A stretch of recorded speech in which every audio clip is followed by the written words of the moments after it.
Beginning of the End, Chapter 40, Balaam tries to curse Israel.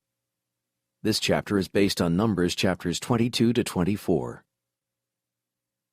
Preparing to invade Canaan immediately, the Israelites camped beside the Jordan River above its entrance into the Dead Sea, just across from the plain of Jericho on the borders of Moab.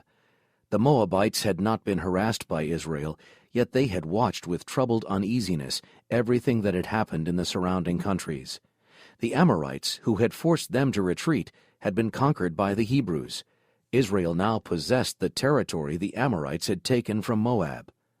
The armies of Bashan had fallen before the mysterious power hidden in the cloudy pillar, and the Hebrews occupied the giant strongholds.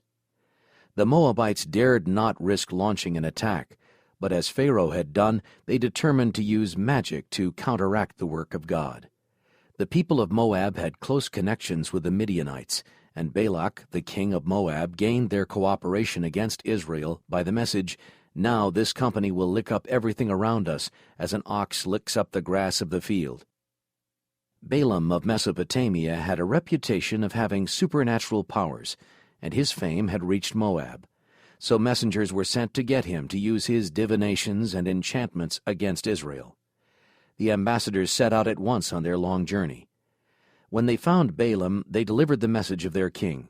"Look, a people has come from Egypt. See, they cover the face of the earth and are settling next to me.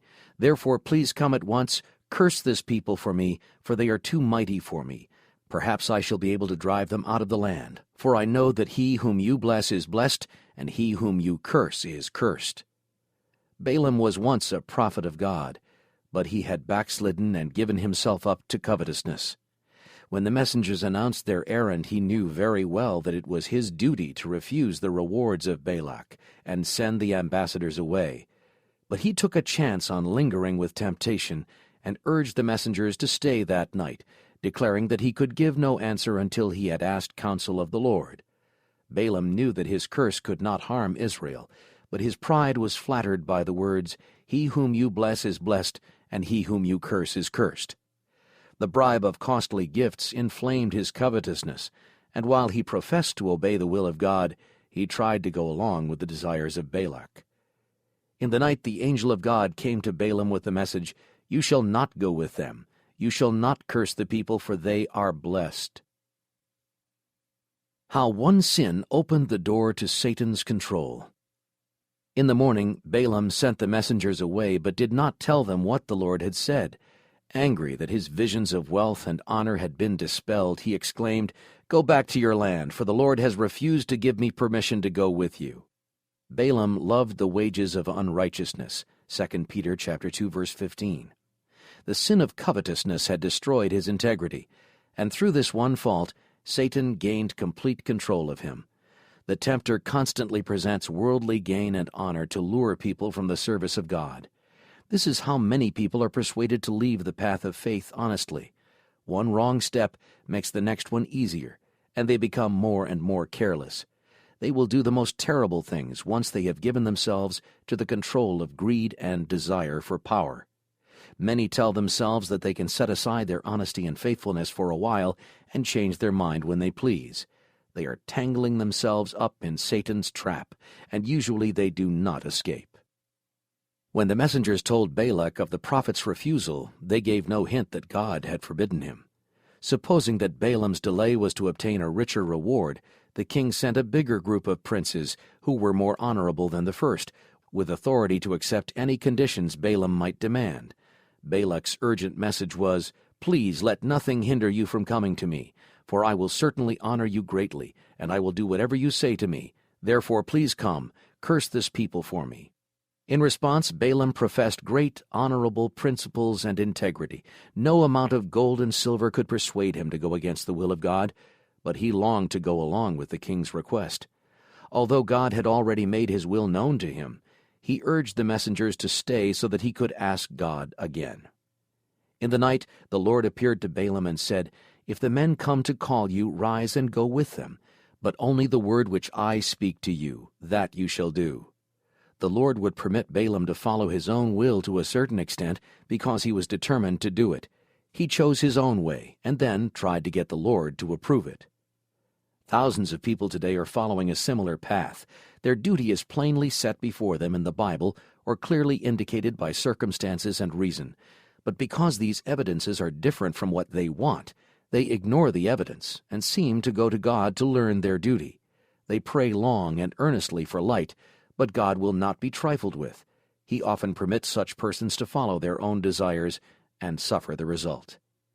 My people would not heed my voice, so I gave them over to their own stubborn heart, to walk in their own counsels. Psalm 81, verse 11 and 12. One who clearly sees a duty should not go to God with the prayer to be excused from doing it. A donkey sees more than a prophet. Annoyed at Balaam's delay and expecting another refusal, the messengers from Moab started out on their homeward journey without talking to Balaam again. Every excuse for complying with Balak's request had now been removed, but Balaam was determined to get the reward. Taking the donkey he usually rode, he started out and pressed eagerly forward to catch up with the messengers, impatient to gain the coveted reward. But the angel of the Lord took his stand in the way as an adversary against him. Balaam did not see the divine messenger, but the animal did, and turned aside from the highway into a field. With cruel blows Balaam brought the beast back into the path, but again in a narrow place shut in by walls the angel appeared. The donkey, trying to avoid the frightening figure, crushed her master's foot against the wall. Balaam did not know that God was obstructing his path. He became exasperated, and beating his donkey unmercifully, forced it to move forward. Again, in a narrow place where there was no way to turn, either to the right hand or to the left, the angel appeared, and the poor donkey, trembling with terror, fell to the earth under its rider. Balaam's rage was out of control, and with his staff he struck the animal more cruelly than before. God now opened the animal's mouth, and by a dumb donkey speaking with man's voice, restrained the madness of the prophet. 2 Peter chapter 2, verse 16. "What have I done to you," it said, "that you have struck me these 3 times? Furious, Balaam answered the beast as he would have spoken to an intelligent being. "Because you have abused me, I wish there were a sword in my hand, for now I would kill you." The eyes of Balaam were now opened, and he saw the angel of God standing with drawn sword, ready to kill him. In terror he bowed his head and fell flat on his face. The angel said, "Behold, I have come out to stand against you, because your way is perverse before me. The donkey saw me and turned aside from me these 3 times. If she had not turned aside from me, surely I would also have killed you by now, and let her live." Balaam owed his life to the poor animal he had treated so cruelly. The man who claimed to be a prophet of the Lord was so blinded by greed and ambition that he could not discern the angel of God visible to his beast. "The God of this world hath blinded the minds of them which believe not." 2 Corinthians chapter 4, verse 4, King James Version. How many people rush on in forbidden paths, disobeying God's law, and cannot tell that God and his angels are against them. Like Balaam, they are angry at those who would prevent their ruin. A righteous man regards the life of his animal, but the tender mercies of the wicked are cruel. Proverbs 12, verse 10. Few people realize as they should the sinfulness of abusing animals or leaving them to suffer from neglect. Animals were created to serve us, but we have no right to cause them pain by harsh treatment.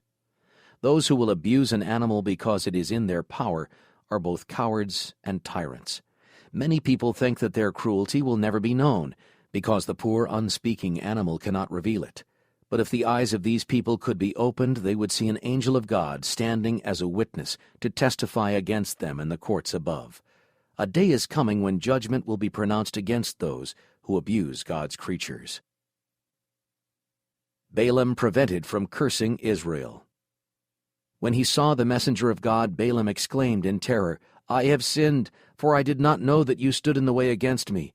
Now therefore, if it displeases you, I will turn back." The Lord allowed him to continue on his journey, but divine power would control his words. God would give Moab evidence that the Hebrews were under the guardianship of heaven, and he did this when he showed them how powerless Balaam was to utter a curse against them. The king of Moab, informed of Balaam's approach, went out to meet him. When he expressed astonishment at Balaam's delay in view of the rich rewards awaiting him, the prophet answered, "Have I any power at all to say anything? The word that God puts in my mouth, that I must speak." Balaam greatly regretted this restriction because he was afraid that his plans could not be carried out. The king, with the chief dignitaries of the kingdom, escorted Balaam to the high places of Baal, where they could see the Hebrew camp. How little the Israelites knew of what was taking place so near them! How little they knew of the care of God extended over them day and night! Balaam had some knowledge of the sacrificial offerings of the Hebrews, and he hoped that by making more impressive sacrifices he could ensure the success of his sinful projects. 7 altars were erected, and he offered a sacrifice on each. He then withdrew to a desolate height to meet with God. With the nobles and princes of Moab, the king stood beside the sacrifice, watching for the return of the prophet. He came at last, and the people waited for the words that would paralyze forever that strange power exerted on behalf of the hated Israelites. Balaam said, "Balak the king of Moab has brought me from Aram, from the mountains of the east. Come curse Jacob for me, and come denounce Israel. How shall I curse whom God has not cursed? Who can count the dust of Jacob, or number 1/4 of Israel? Let me die the death of the righteous, and let my end be like his." As Balaam looked on Israel's encampment, he was astonished at the evidence of their prosperity. He had been told they were a rude, disorganized multitude, infesting the country in roving bands, a pest and terror to surrounding nations. But what he saw was just the opposite of all this. He saw the vast extent and perfect arrangement of their camp, everything bearing the marks of discipline and order. He was shown the favor with which God regarded Israel and their distinctive character as his chosen people. They were not to stand on a level with other nations, but to be exalted above them all. They were to be a people dwelling alone, not reckoning itself among the nations. How strikingly was this prophecy fulfilled in the subsequent history of Israel. Through all the years, they have remained a distinct people. Balaam sees God's favor on Israel. Balaam saw the growth and prosperity of the true Israel of God to the close of time, the special favor of the Most High on those who love and fear him. He saw them supported by his arm as they entered the dark valley of the shadow of death, and he witnessed them coming out of their graves, crowned with glory, honor, and immortality. He viewed the redeemed rejoicing in the unfading glories of the new earth. As he saw the crown of glory on every head and their endless life of happiness, he uttered the solemn prayer, "Let me die the death of the righteous, and let my end be like his." If Balaam had been in the habit of accepting the light God had given, he would have severed all connection with Moab immediately. He would have returned to God with deep repentance. But Balaam loved the rewards of unrighteousness.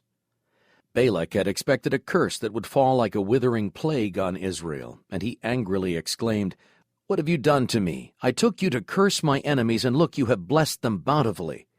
Balaam claimed to have spoken the words from a careful respect for the will of God, but they had actually been forced from his lips by divine power.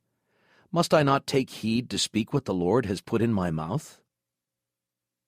Balak tries again. Balak decided that the impressive scene presented by the vast camp of the Hebrews had so frightened Balaam that he did not dare to practice his magic arts against them. The king determined to take the prophet to some point where he could see only a small part of the camp. Again 7 altars were built, and the same offerings were placed on them as at the first. The king and his princes stayed by the sacrifices, while Balaam stepped away to meet with God. Again the prophet was given a divine message, which he was powerless to change or withhold. When he appeared, Balak answered him, "What has the Lord spoken?" The answer struck terror to the heart of the king and princes. "God is not a man that he should lie. Behold, I have received a command to bless. He has blessed, and I cannot reverse it. He has not observed iniquity in Jacob, nor has he seen wickedness in Israel. The Lord his God is with him, and the shout of a king is among them." The great magician had tried his power of enchantment, but while Israel was under God's protection, no people or nation, aided by all the power of Satan, would be able to overcome them. All the world would wonder at the marvelous work of God for his people, that a man should be so controlled by divine power as to utter, instead of curses, rich and precious promises in heavenly poetry. In future times, when Satan inspired evildoers to misrepresent and destroy God's people, this event would strengthen their courage and faith in God. The king of Moab, discouraged and distressed, exclaimed, "Neither curse them at all nor bless them at all." But he determined to try again. He now took Balaam to Mount Peor, where there was a temple devoted to the immoral worship of Baal. Here they offered the same number of sacrifices, but Balaam did not even pretend to work his sorcery. He looked out over the tents of Israel, and the divine message came from his lips. "How lovely are your tents, O Jacob, your dwellings, O Israel, like valleys that stretch out, like gardens by the riverside. His king shall be higher than Agag, and his kingdom shall be exalted. Blessed is he who blesses you, and cursed is he who curses you." Balaam prophesied that Israel's king would be greater than Agag. This was the name given to the kings of the Amalekites, who were at this time a very powerful nation. But Israel, if true to God, would conquer all her enemies. The king of Israel was the Son of God. His throne was one day to be established in the earth, and his power to be higher than all earthly kingdoms. Balaam loses all he tried to gain. Balak was overwhelmed with disappointed hope, fear, and rage.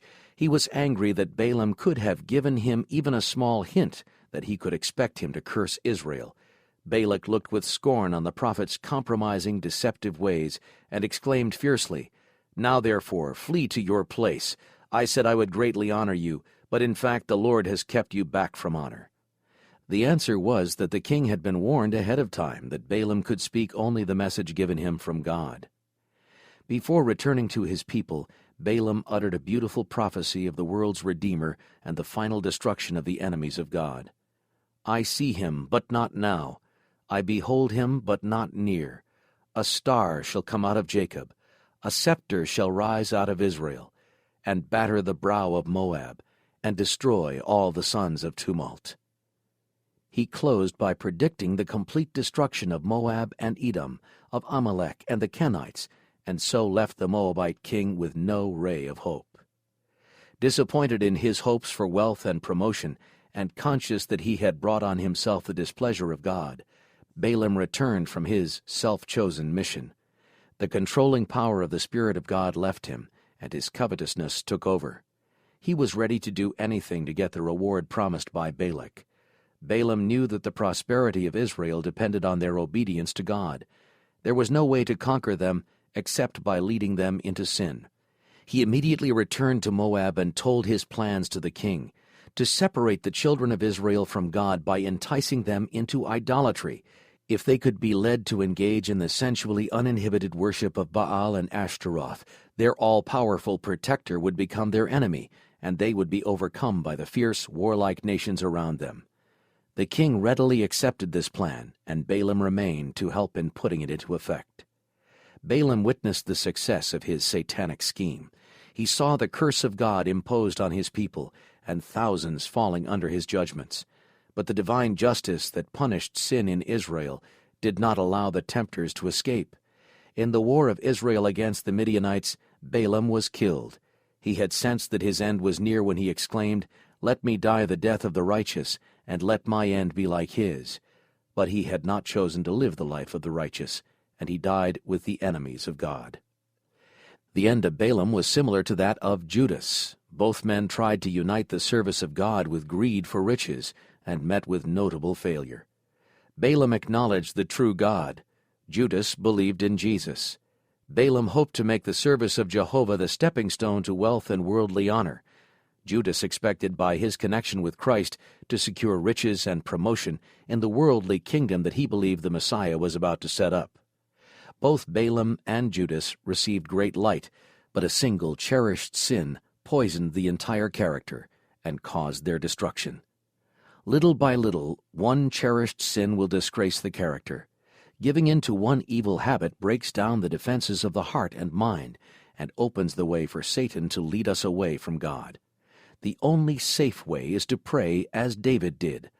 "Uphold my steps in your paths, that my footsteps may not slip." Psalm 17, verse 5.